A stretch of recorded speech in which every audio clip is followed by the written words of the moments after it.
I told you this was in Rhode Island. Warwick. We're actually talking about the Warwick slasher. You guys probably saw that in the headline. You did put that in there. I was wondering if we were going. This neighborhood that we're going in tonight is called Buttonwoods. How cute is that? Buttonwoods. It's cute as a button. I know. I love that. So this September 4th, 1989, Labor Day weekend. Actually, Labor Day had just passed. And a mother and her daughter, they're in the neighborhood of Buttonwoods. They're going to visit the mother's other daughter because they hung out on Labor Day.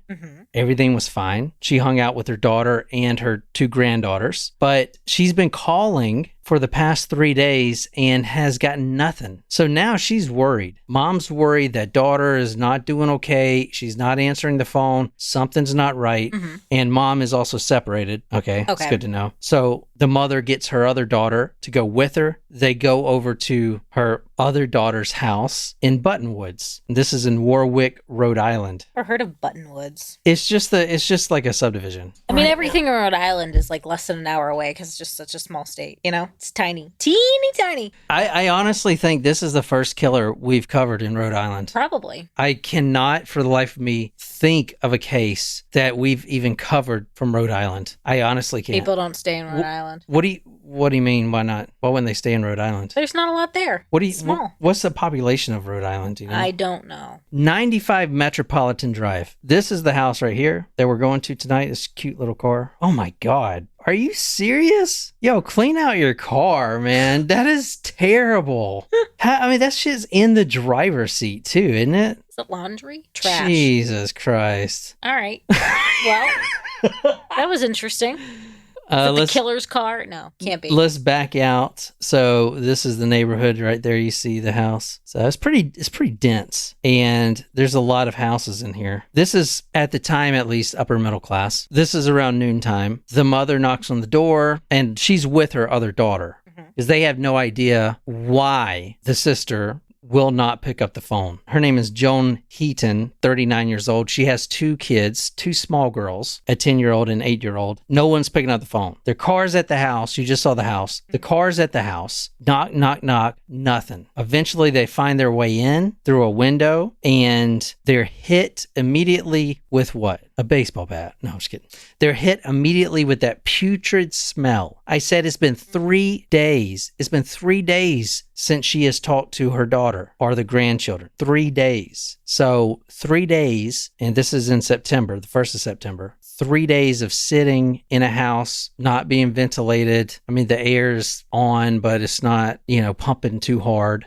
There's decomposing bodies, or at least a body. They're hit with this strong putrid smell. Now, they don't know what it is because they've never smelt death before. And they don't even think that the daughter is dead. I mean, it's got to be anything else. A mother doesn't go into the house thinking the daughter's dead. At least I hope not. She's probably it's probably in the back of her mind for sure. If she hasn't heard from her in days, I would imagine that that's the worst case scenario, Yeah. But what could happen in this middle-class white neighborhood, right after Labor Day? It can't be that bad. Joan Heaton, 39 years old, was the first one that they saw. She was in the kitchen. She was bloody. She was covered with a blanket. That hit them. That sight, they just stopped because there in the kitchen is a blanket that should be on the bed. It is not on the bed. It is on this person, this woman. You can tell by her outline. And that woman, once they pulled the cover back, was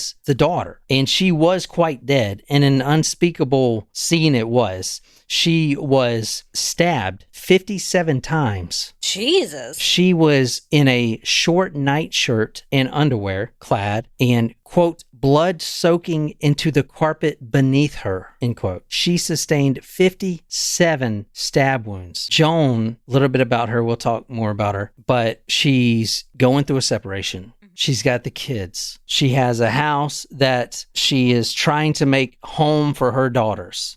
And the one thing that she's been wanting to splurge on, the one thing is a nice set of kitchen knives. The cutlery set, just like your Cutco knives. Extremely sharp knives. She had just bought them. The receipt is still on the bar. Wow. She had just bought these knives. She literally just bought them. These knives were used to stab her 57 times. One knife or various knives? That's a really good question. 6 knives. That's weird. Yeah. That's really weird. Oh, Martin remembers this one. You have requested so many. Oh, man. You Hey, actually Natasha. just request. All right, so here's how I do stories, just really quick. If you guys are wondering like why I'm not doing your story, it's not that your story's not interesting or whatever. It's me. It's not you. It's me. Like, I have to be in a certain mood. And a lot of times I'll literally research a whole story like I've already done. I have a story that I've already researched, and then I just lose interest in it. I don't know why I hate it, but I won't do anything. I refuse. I can't like physically continue the story. I don't know. It's frustrating as hell. I feel like to be a good storyteller, you really got to be in the story, you know? Yeah. And if I'm just not in it, man, I can't. You don't think it's going to be good. Yeah. That's the sight to see. Blanket in the middle of the kitchen. Well, it's leading up to the kitchen. Okay. It's more than the hall. She's under the blanket. She's under the blanket. Carpet soaked in blood. Well, all right, tell me right quick, since you've done this for 7 years, what does that mean? What does it mean when someone who kills someone covers them up with a blanket? They didn't want to see the body, or they were like, I don't know, they were either ashamed of it, or Yeah, so they thought it was almost like too gruesome, so they wanted to cover it up. Yeah, there you go. Same thing. So when you go into a crime scene and the body's not covered up, you're dealing with a real psychopath. I mean, that's pretty much how it is, right? We like experts in this because we've been doing this for 7 years. I mean, I do feel like... Wow. I mean, I've read so many true crime books. This is crazy. If you think about it, like my career in true crime is almost as long as like my actual professional career. Yeah. Your career in true crime is almost as long as your military career was. Oh, I thought you were going to say it's almost as long as 10 inches. More to come, little big bro. Love it, Martin. Keep him coming. Yeah. All right. Okay. So the killer was ashamed. They felt bad. Mother and daughter, the other daughter who's with mom, they're going to check on their daughter, right? Because they haven't heard from her. And well, the house smells. What else did I say? Is not only Joan Heaton in that house, she has a 10-year-old and an 8-year-old. Oh. A 10-year-old is capable of knowing something's wrong and to go to the phone or knowing mom's dead. I mean, this is 1989, you said, so it's not like phones didn't exist. Social media, they weren't as maybe connected with people as they are today. No, I'm saying but still would able to pick up the house if phone. a 10-year-old walks into the kitchen and sees mom dead, she's gonna know what to do. She's call not 911. Exactly. So where is she? Problematic. Concerning. Yeah. Well, she is in the house along with Melissa Heaton, which is, I've seen two conflicting sources. One said 7, the other said 8. Okay. 8-year-old and a 10-year-old. The reason they weren't seen right off the bat with mom is because they're further down the hall, covered up, rolled up in a rug. The youngest child, Melissa, 7, was stabbed so brutally. But I'm just going to tell you, between the 3 females that were in this attack, mom and the 2 daughters, mom 39, daughters 10 and 8. Between all 3 of them, 120 stab wounds. Mom, 57 times, and then the rest go to the kids.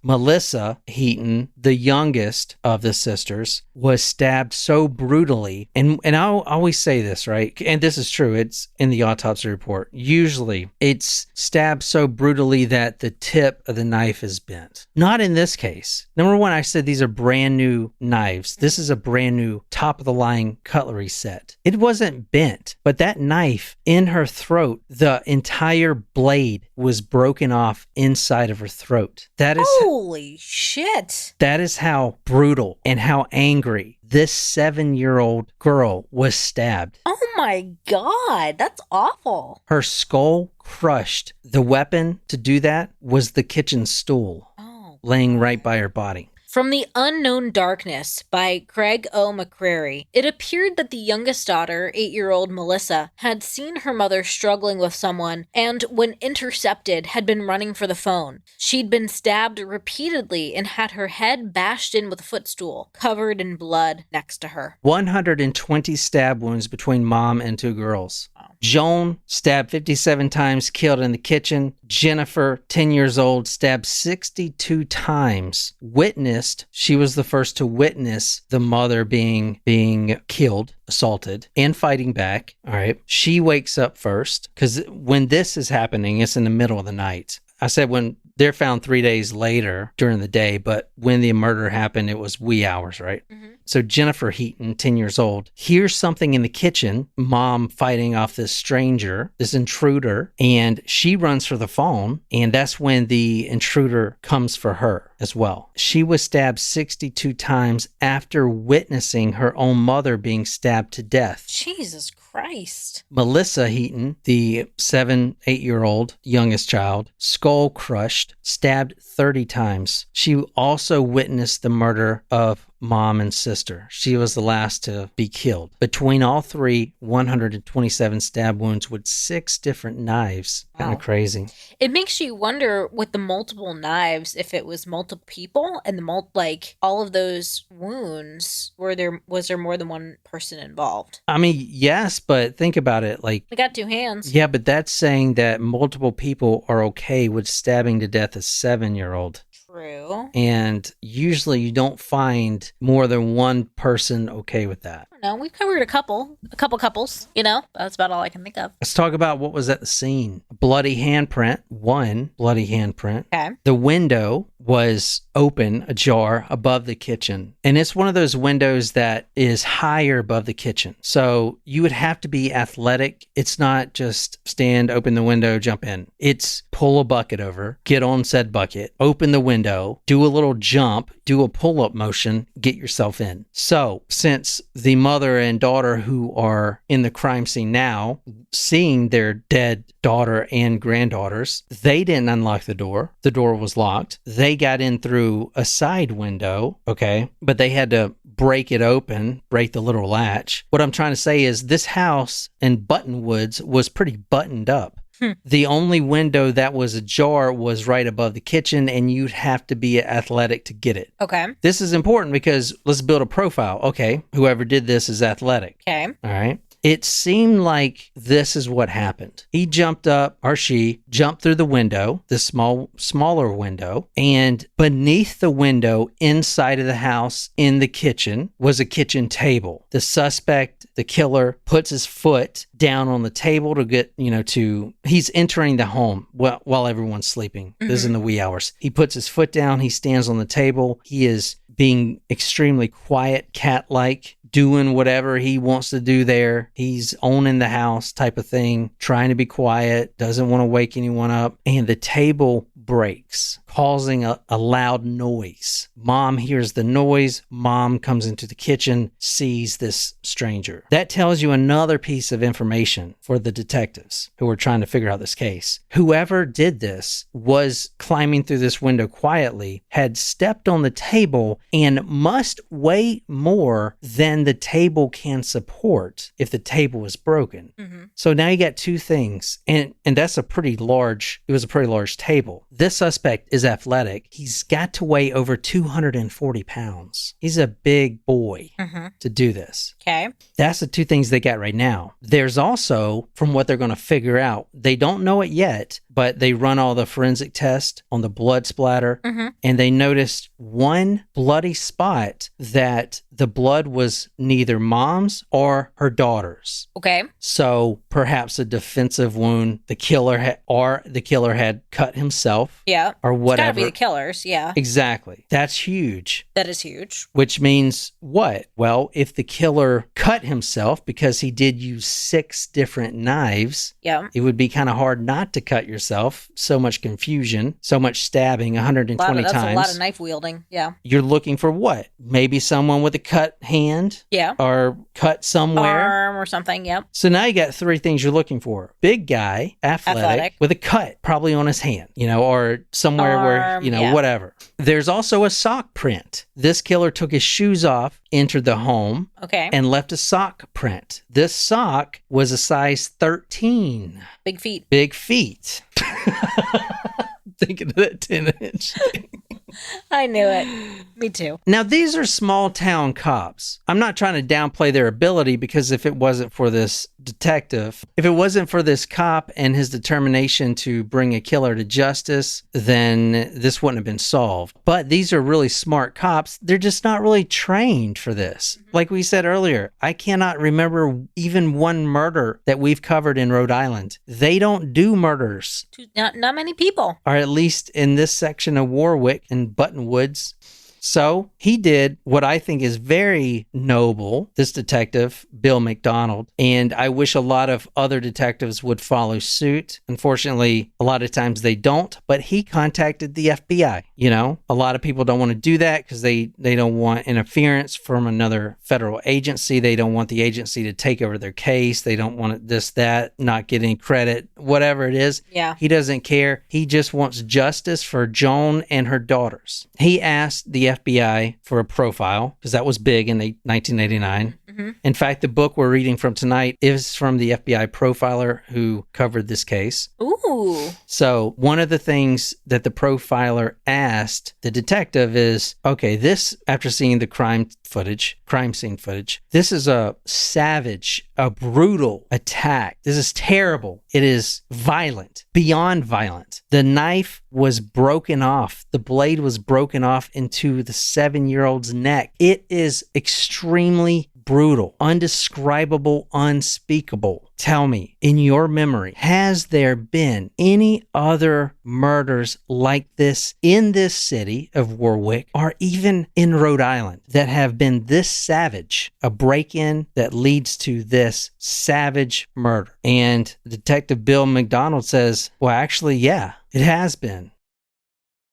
2 years ago. Well, tell me about it. I mean, that's crazy that it would be that specific, right? Like, you know what I mean? To have something so violent and brutal, and I would assume like some similar manner, like things, knife and you know, to the throat type stuff is the similar stuff. Yeah. As well as like the sock size, maybe. This house that I'm showing you that we were just at is where the Heatons were murdered. So, okay, where did this other one happen? Maybe it is related. Maybe it's the same killer. Who knows? I mean, maybe. Well, it happened right here. Not even 5 houses down. What? No. Not even 5 houses down. Wait, how did the police not get that? Like I said, very small town, small cops, never dealt with a murder like this. Wow. The murder we're talking about now, 60 Inez Avenue, happened in 1987. It was 2 years prior. So we're going to go to that one right now. What? That's crazy. So, both savage. Do you think it's the same killer? Yeah, sounds like it might be. Sounds like there might be a connection there. And I mean, that's a close perimeter for the killer to be working with. Yeah, in Buttonwoods. That's nuts. From the San Francisco Chronicle, Buttonwoods was paralyzed. Police combed the streets, neighbors padlocked their doors. The Heaton house was just a few hundred yards from the Spencer home, and the question hung thick over the tidy working-class neighborhood. What kind of monster was living in their midst? July 27th, 1987. You know, what are we dealing with here? 5 houses down. 5 houses down. A brutal, savage, unsolved murder. 60 Inez Drive in the same Buttonwood subdivision. Okay? 2 years earlier, 5 houses down. Victim, 27-year-old Rebecca Spencer. She had dropped her kids off with their father. She was also going through a thing. Her husband lived with her brother, and the husband was a security guard. All right. His alibi checks out, valid. It's not the husband. The husband does come to drop the kids off because it was his turn to watch them, and he had to go to a security job. But like I said, he also lives with Rebecca's brother. Okay. He comes back July 27th to drop the kids off, and Rebecca does not answer the door. Same thing, right? Yep. He goes into the house, sees a scene that is unspeakable, much like the Heaton scene. There were boxes all around, which is normal because Rebecca was about to start her new life. She, in 24 hours, from then was supposed to move out, had already got a new place. Her house had already been sold, all that stuff. She was going to start her new life, right? Mm-hmm. However, those boxes seemed to be covering her body, almost like she was hidden behind this wall of moving boxes. There, his wife laid destroyed, savagely attacked. 58 times she was stabbed with a knife. Like almost identical. Almost identical. Joan was stabbed 57 times. What in the world? And now you see this woman, Rebecca, 2 years prior to the Heaton murders, stabbed 58 times. Wow. Now, that murder was unsolved. Clearly. Okay. So the guy's still out 2 years later. He's still walking around the same fucking neighborhood. The detectives have no clue. No fucking clue. I don't want to talk bad about the detective. I mean, come on. They're small town cops, man. Okay, to not make that connection though. But he did reach out to the FBI. Maybe it was because they realized they have a potential serial killer. One of the things let me read the FBI profile. Okay. Because I feel bad saying how did you not make the fucking connection? I'm sure the FBI was like, what the fuck kind of type of shit. It's like literally. Well, a little bit. It's like, It's not even a block. Where do we start? Okay, like clearly this is someone in a radius, a very small radius. I mean, that's not that's not rocket science. So maybe I'm going to give them the benefit of the doubt and just say that it's not that they didn't realize that there was a pattern, but that they realized they were just in general in over their heads because I didn't catch the first attack. Yeah. And remember, you said you've been doing this for 7 years, so. I'm more of an expert. I will say, well. Yeah, they did. They did. And now it is a serial killer. It is a serial killer on the loose. You said something very interesting. What? A serial killer in this radius? Yeah. So he must live in the community? I don't think it would be a traveling person who would come back to the same fucking neighborhood. To Buttonwoods? To Buttonwoods, fucking Warwick, Rhode Island. I know, right? Kind of weird. Kind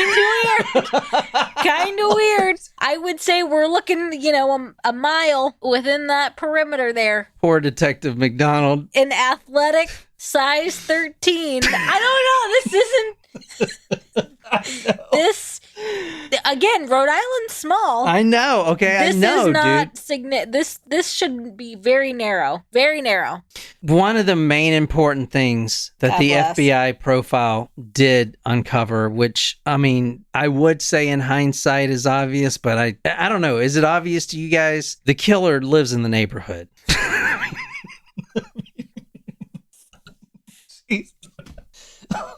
I mean, the house is... Yes, that was obvious to me. The house Let is... me say. The homes weren't even a block apart. I'm not trying to laugh. It is on purpose. It is. But that is kind of funny. That was not. I mean, okay. I would say here's what I will say. With one murder, it would be hard to maybe confirm that. Two, it's like, okay, we're looking at a tight area here, right? Okay, so I wouldn't maybe necessarily make that a slam dunk after the first murder in 1987. Is that fair? Well, tell me this. What can you gain? What information can you gain from someone who kills in the same area like this? Like, what is an attribute that this killer doesn't have access to? Transportation. Okay, so they don't have a car? Yeah, or a lack of transportation, right? Because he's not going... He's not even going 10 minutes away. He's going 10 houses away. Not even. Here's the FBI profile, which FBI profiles are notoriously wrong. I usually don't even include them, but a lot of times... They were so far off on the profile they did of you. I mean, it was right, sort of, but I mean, the reason the FBI profiles are sometimes detrimental is because it gives cops a bias. It's a bias. A bias, not only a bias, but this narrow vision. So they're only looking for this guy, right? But I think they can often be pretty accurate in some of the description. Yeah. So the FBI profile, a man, obviously, male, late teens, white, family issues, bad background, athletic, with a cut on his finger, obviously. Teenager. Interesting. Late teens. The police go door to door asking. Now we're going back to the Heaton murder. Okay. So they found, there's probably a link between these two houses that you can throw a stone and hit the other one. Maybe. So let's go to the other houses and ask around to see if they know anything. But more importantly, let's keep a keen eye and see if anyone has a little cut, sliced-diced their fingers, Let's see if anyone's bandaged up. The cops go to every house. Nothing. However, walking towards them was a 15-year-old black kid. His name was Craig Price, 6 foot tall, heavy frame, football player looking frame. In fact, he was a football player on the high school football team. Very friendly, extremely nice, generous. He lived a few doors down and his finger was gashed open. Not only that, he has a history of breaking and entering and being a peeping Tom. Oh boy. Which he has been arrested for, and theft. Oh boy. He was right under their nose. He was walking down the street, you said? Yeah, this is a map of where these houses intersect here. These are the 2 murder houses, and this is the killer's house. Oh my God.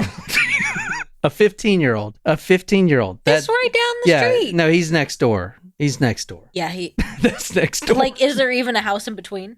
No. Oh my God. So, yeah, he's next door. Wow. So, for real? They really couldn't figure that out? Well, actually, his home was 76 Inez Avenue. So there could have been a house in between. I mean, you can't tell that for sure. Yeah, where's the Google Earth? Let me see. I'm trying not to have my thing die, but 76 would be, so this is 60 right here. 76 would be... one house in between. Yeah, one house in between. It'd be right here. Oh, 76 right here. 76, and one house in between. Exactly. I mean, it's not even like that band 3 doors down, because it's not even that far. It's literally 2 doors down. Yeah. He matched the profile. I mean, pretty spot on. But sure did. This can't be the guy. You know what? If this is the killer. So you know what they say about, it's what is it, Occam's razor, mm-hmm. right? Yeah, the most logical explanation is probably the best. Yeah. But this is a white neighborhood. Now, Craig grew up in white neighborhoods. He did not have a bad background, a very loving Christian family, but he does have charges for breaking and entering and being a peeping Tom. I mean, those are some serious things. Which I feel like they could have looked at to solve the first murder, right? Yeah, looking at the vicinity and anyone with a crime record. But maybe it didn't come up because he was a juvenile? Like, would that not show up in if they they just didn't think of it? I don't know. I mean, those records aren't sealed to the police, though, are they? That wouldn't make sense. No, but maybe they just didn't imagine an underage person would stab someone so violently. Yeah, and especially he hadn't necessarily done a violent crime. I don't know. Actually, just a theory. Actually, he had two months earlier. He assaulted his own sister, indicating a propensity towards being violent towards women. Yes, women, but also people that are weaker than him. Let me show you this guy. He is pretty large and in charge. Yeah, you're right, Desiree. In a small town, police would probably just know. Like if he was a kid that came into the station a lot, you're right. Yeah. You can see how big this guy is right here. Pretty big dude. How old is he? He's 15. In this picture? Yeah. No. 15. So what does that mean? Jesus Christ. So what does that mean? He was 15 in this picture when he got arrested. So Go back 2 years. When he committed the murder? The first murder? 13 years old. He is 15 in this photo. Yes, he is 15 in this photo. Holy shit, he eats his Wheaties. Oh my God, he looks like a grown man. Yeah, dude, he's 15. He's got a baby face. What are you talking about? He does have a baby face, but I mean, boys usually don't grow up until they're 17, 18, even then, you're lucky if you get your big boy muscles, He is, Brandon, he paid taxes and everything. Oh my God, he seriously looks like a grown fucking man. I would have guessed from that picture he was 20 years old. Nope, he was 15 when he got arrested, which means he is, and at the time, this was 1989, I'm guessing this is still the case, but the youngest serial killer in U.S. history. Wow. Yeah, he does look like a linebacker. Well, yeah. he was, so... What was his position? Is that what he played? I don't know. It didn't come up his position, but his moniker was Iron Man. Damn. Now, he was a nice kid. His family, if you look at the family background, working class, devout Baptist, third child. Where did it go wrong? He has a comedic personality. He is helpful. If he's at the grocery store, and these are stories that people would tell. He's at the grocery store and some old lady is trying to put in her groceries. He's the first one over there. He doesn't even recognize color because he grew up in a white neighborhood and he is just like everyone else, right? He's funny. He's got A's and B's. He is passionate about sports, football, basketball. But by 13, he had already acquired a juvenile criminal record.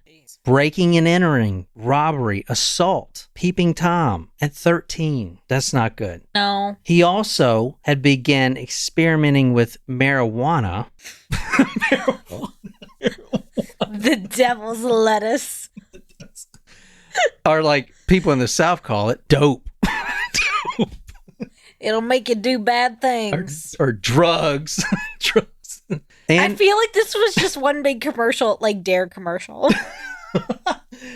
This is your mind on drugs. Is that what this is all about? She hits the pan. Yeah. Is this not a good story? This is crazy. Yeah. I cannot believe he's fucking 15 in that picture. What's the youngest? No, I'm talking about in the U.S., Martin. Is that still the case? Serial killer. Gotta kill at least 3. No, that is such a misconception. I thought you knew that. A serial killer does not clearly have my to... 7 years of experience does not make me an expert. All right, a serial killer does have to kill 2, but it's not how many he kills. It's the likelihood that he is going to keep killing. Yeah, that, you know what I'm saying? So usually like 2 is that from the FBI. That's their... Now it was 3 at first. It was like, okay, 3 and then a serial killer. But when they're trying to map out serial killers, they learn that they only have to kill 2 because that's enough information for the detective to see a pattern. And being labeled a serial killer is all about spotting a pattern. So you can see if there's a likelihood of doing it again. So that is what everyone gets wrong. Interesting.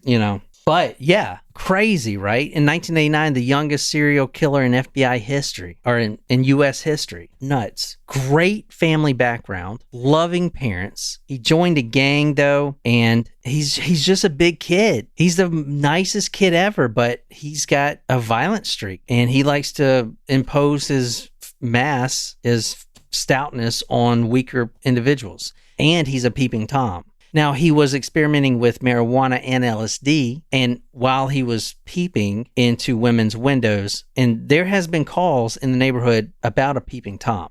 While he was doing that, he was probably high on both of those during the murder. At least that's what he said, which makes sense. I mean, like the 7-year-old's dead, right? You don't have to keep stabbing her, Right. But if you're on LSD, but I feel like it was more of not an excuse, but if you hear this guy talk in his interview, which I'm not going to play because I'm at 1%, but when he confesses to this, he doesn't have any remorse. But then again, he's only 15 at the time. Okay. I grabbed her. What happened then? So I was just like trying to kill her. So this is from WPRI. They actually not only got the confession sent to them anonymously, which there's like only 2 cops in the station, so it's probably easy to figure out who did that. But not only did they get the confession and made it public, but they also were responsible in getting Craig Price more prison time. Because what are you going to give him? What are you going to give a 15-year-old? Can you really give him much? Do you remember one of the girls trying to get to the phone? I don't know, she said, get to the phone. She was just saying that, get to the phone. She didn't say the name, but she said... Do you remember one of the girls trying to get to the phone? Nah, you just standing against the side of the wall. And I was running back to the window back and forth to see if the police were coming or something like that. If you can remember, how many knives did you use? I don't know, a lot. About 6, I think, maybe. Okay. He doesn't sound like a teenager. He's actually extremely smart for his age, you know. He sounds like a grown adult, but he's 15 there. And he's not really showing any much remorse, right? Right. But then again, he's 15. So what do you do to a 15-year-old? Now, this is some of the confession. We're just going to kind of go through this real quick. His confession, he snuck through a small window, like I said, went in with a small knife. He says he was there to steal a VCR. However, detectives knew he was a peeping Tom. I mean, how would he know that this person had a VCR? He wasn't there to steal a VCR. Nothing was stolen from the house at all. That's not why he was there. But as a peeping Tom, why would he be in the house? Okay, so this is the confession that he wrote, and this is really important. If you can see this is his signed confession. It says, "And so, on the night of July 27th, my mind was made up to murder." Wow. So he knew he was going in there to murder. Premeditated. Exactly. Now, he probably would have snuck up on Joan as she slept, but that's not what happened. He stepped on that table and it broke. Joan comes into the kitchen. Immediately, there's this awkward standoff, and Price, the 15-year-old, looks over. On top of the refrigerator is that brand new cutlery set. Hasn't even been used, just open. Has all 6 knives in it. And you saw how big he is. A normal person, a normal size, would grab one knife, but he's got the big hands. So he just grabs the whole thing. Because in a cutlery set, you have knives that are not really for cutting. You know, you have different knives, right? Different things. So he grabs the whole thing, and he's just going to figure it out as he goes along, which is what he did. Wow. This is from his confession.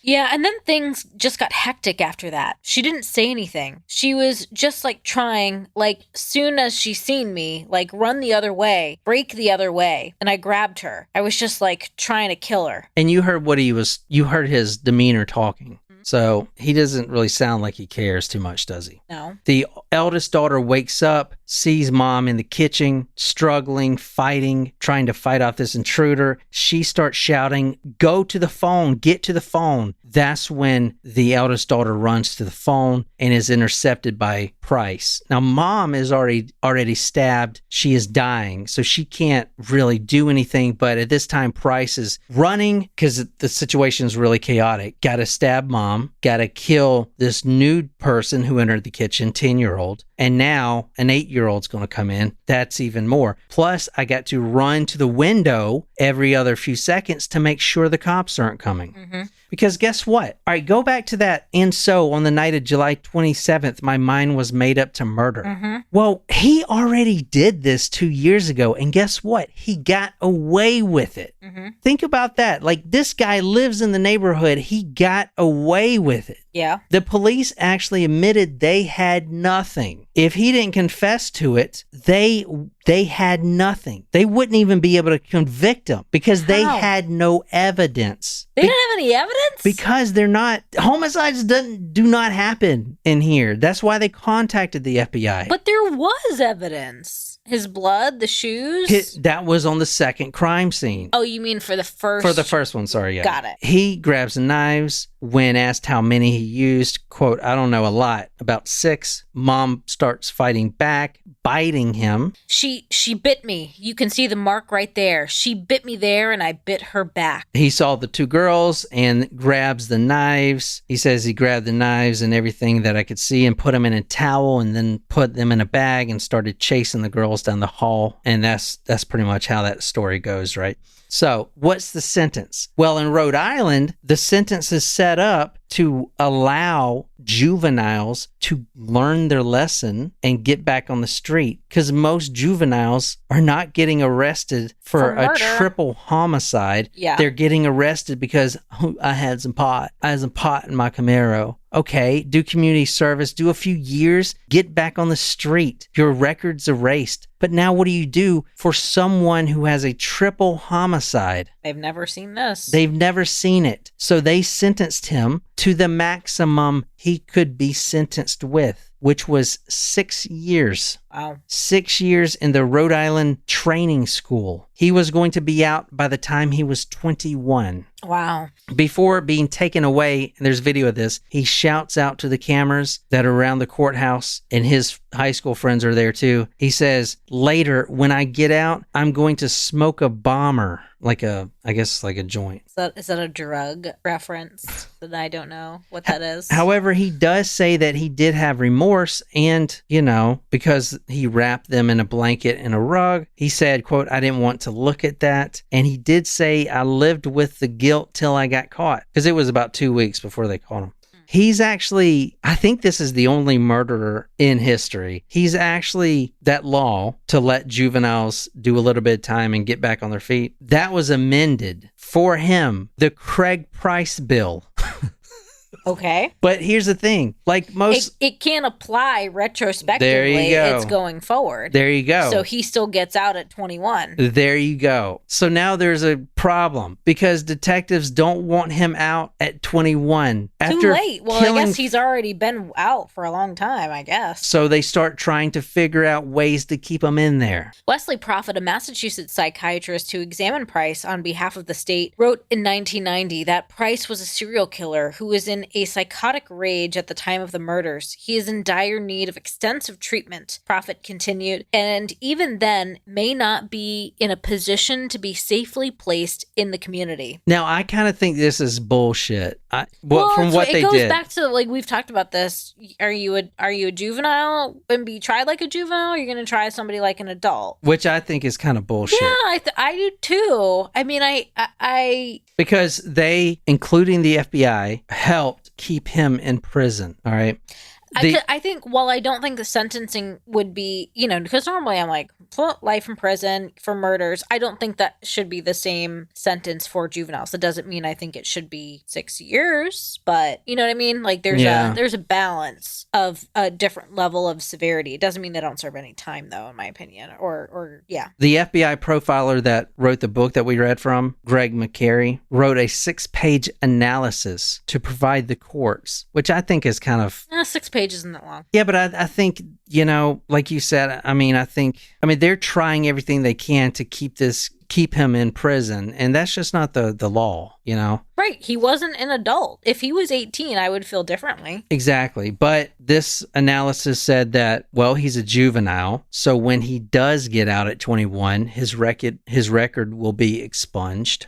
So he would be a serial killer with an expunged record. Oh, that's interesting. Which means he would have access to getting firearms because he would pass a background check. It's kind of like these little nuances are kind of... That's a bad nuance. Okay, I think murder should be on the record. Not according to Rhode Island law, because they never faced this situation before. All right. He would have access to weapons. This is a crazy little case, isn't it? This is crazy. Yeah. Martin did a great job. So he would have access to weapons. There would be no parental control, which there was. He had great parents and they had no idea. I mean, they knew he was getting in trouble and they were disciplining him. They had sometimes you just can't help it, right? Yeah. There was no abuse. There was no nothing. So he would have no parental control. He would have greater mobility, which means he would have a car and he can increase the distance of killing people, because if he is born with this serial killer trait, if there is one, you're basically letting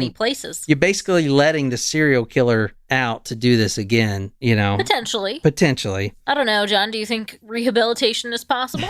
And not only that, he's been in prison, so he has an increased criminal sophistication. He knows more about how to, just hearing inmates talk about how they do things trains you up a little bit, right? From the unknown darkness, he'd shown no remorse and had resisted therapy. So whatever had caused him to kill in the first place hadn't been treated. He joked with his friends about his conduct disorder and told them he'd soon be back out to smoke joints. He wasn't good while locked up, so there was every indication that he would continue to cause trouble and be violent, you know? So, I mean, it depends on what you think. Like, do you think they should have went this route? Because they were really, like the detectives, every time he was up to get out, they would launch protests. They would do marketing campaigns. Do you want this guy living in your city? He showed no remorse. He calmly confessed to all 4 murders. He was going to be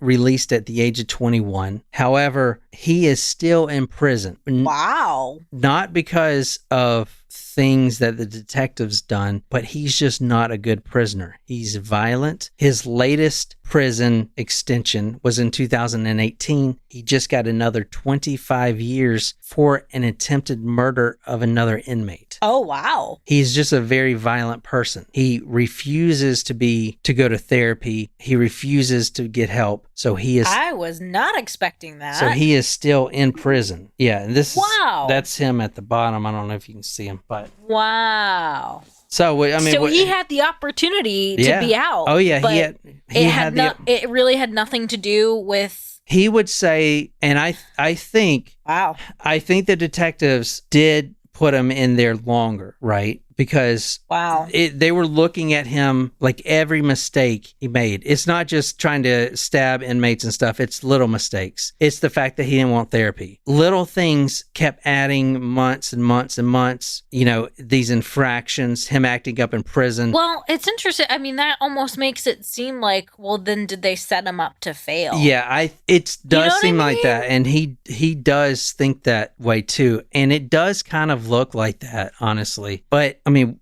you know, he did try to kill someone not too long ago. Absolutely. But I wonder what he was truly like at 21 when he could have gotten out, or during the years he was prison. Like refusing therapy. He was joking that he was going to get out, type of stuff. I mean, yeah, he's a kid, but I don't. It's a weird, because all in all, before all these other sentences, he got sentenced to 6 years in prison, and it wasn't even a prison; it was a juvenile prison. 6 years, he would have been out. It was like a school. It's expunged. You know? The detectives really tried to extend that, and I think they were successful, you know, because they would like look at little infractions and the judge would roll, okay, you need another 2 years or whatever. Then after you're in there for so long, I would say once that happens 1, 2, 3 times, then you're like, well, F it. Yeah. Like, they ain't gonna let me out, so what's the point? Yeah. So, because I wonder how small it started, and it's a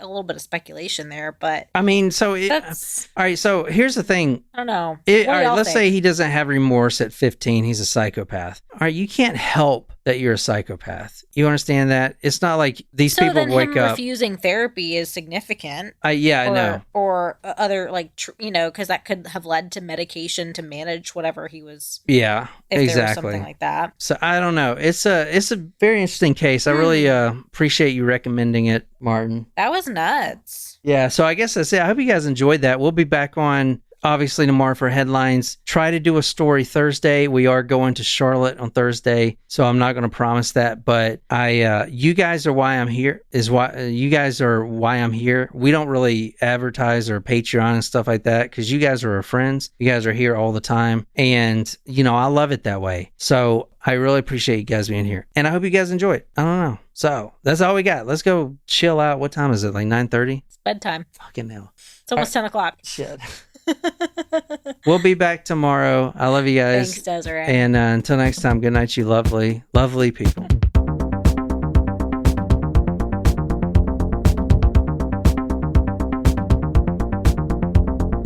Kind of run this shit.